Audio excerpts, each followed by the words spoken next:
अकोले शासकीय विश्रामगृह या ठिकाणी अकोले तालुका राष्ट्रीय समाज पक्षाची आढावा बैठक संपन्न झाली। या बैठकीत प्रामुख्याने संघटना मजबूत करणे, येणाऱ्या जिल्हा परिषद, पंचायत समिती, नगरपंचायत, ग्रामपंचायत या ठिकाणी पक्षाचे उमेदवार उभे करून निवडून आणण्यासाठी पक्षाची बैठक राज्य कार्यकारिणी सदस्य सय्यद बाबा शेख यांच्या अध्यक्षतेखाली व राभाजी पाटील खेमनर उत्तर महाराष्ट्र उपाध्यक्ष यांचे प्रमुख उपस्थितीत पार पडली।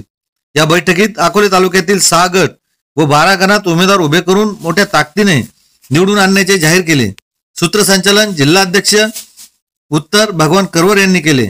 उपस्थितांचे आभार तालुका अध्यक्ष गोरख भास्कर हासे यांनी केले। खेळमेळीच्या वातावरणात बैठक पार पडली। यावेळी पक्षाचे पदाधिकारी मोठ्या संख्येने उपस्थित होते।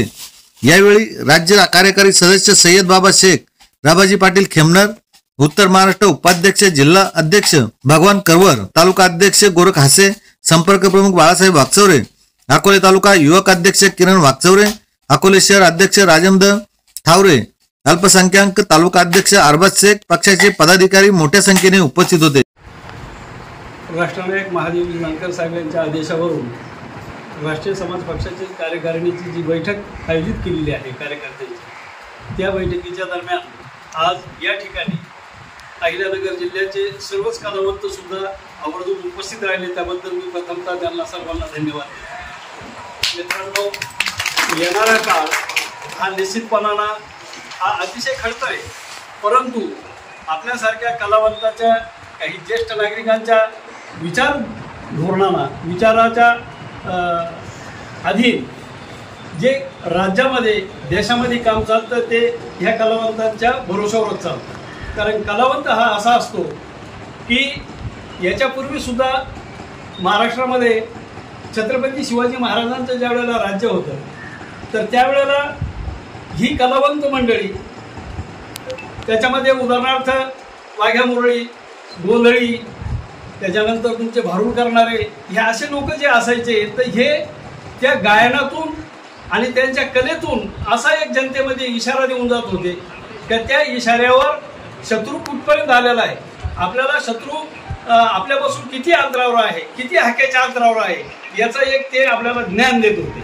म्हणून आजही असे जे आज वास्तविक पाहता अशा कलावंतांना शासनानं खऱ्या अर्थानं मानधन हे द्यायला पाहिजे। कारण याच्यामध्ये बरेचशी बुजुर्ग मंडळी बसलेली, जी 50, 55, 60, 65, 68, 70 या वयाची सुद्धा लोक बसलेली, तर यांनी आतापर्यंत खऱ्या अर्थानं महाराष्ट्र राज्याचा जो इतिहास आहे, छत्रपतींचा असो, आई अहिल्यादेवी होळकरांचा असो, किंवा जे जे असे थोर पुरुष होऊन गेले, भारतरत्न डॉक्टर बाबासाहेब आंबेडकर असो, ज्योतिबा फुले, सावित्रीबाई फुले असो, फातिमा शेख असो, अण्णाभाऊ साठे असो, अशा ह्या सर्व लोकांचा जो आहे गुणगौरव खऱ्या अर्थानं ह्या लोकांनी वाढवलेला आहे।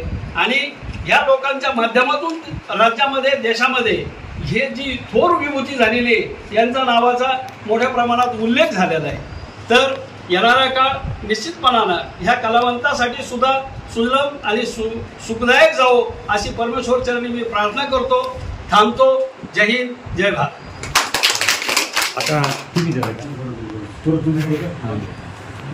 आज अकोले तालुक्यामध्ये राष्ट्रीय समाज पक्षाची आढावा बैठक चालू असताना सर्व कलावंतांनी आपल्या याच्यात सहभागी झाले, त्याबद्दल सर्व कलावंतांनी मी प्रथमतः आभार मानतो।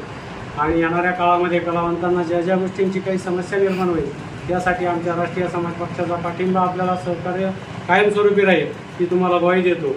आणि इथून पुढे आपल्या तालुक्यामध्ये आपल्याला फार मोठी मोठी कामं करायची आहेत, त्यामध्ये आपण सर्वजण सहभागी राहा आणि इतरही लोकांना सहभागी करून घ्या, याबद्दल मी आपल्याकडून अपेक्षा व्यक्त करतो। आणि येणाऱ्या काळामध्ये राष्ट्रीय समाज पक्षाच्या पाठीशी उभं राहून आपण सर्वांनी आपल्या राष्ट्रीय समाज पक्षाचा झेंडा आपल्या तालुक्यात कसा फडकावता येईल, यासाठी आम्हाला आपल्या सगळ्यांकडून अपेक्षा आहे, त्याबद्दल तुम्ही सहकार्य कराल ही अपेक्षा व्यक्त करतो आणि थांबतो।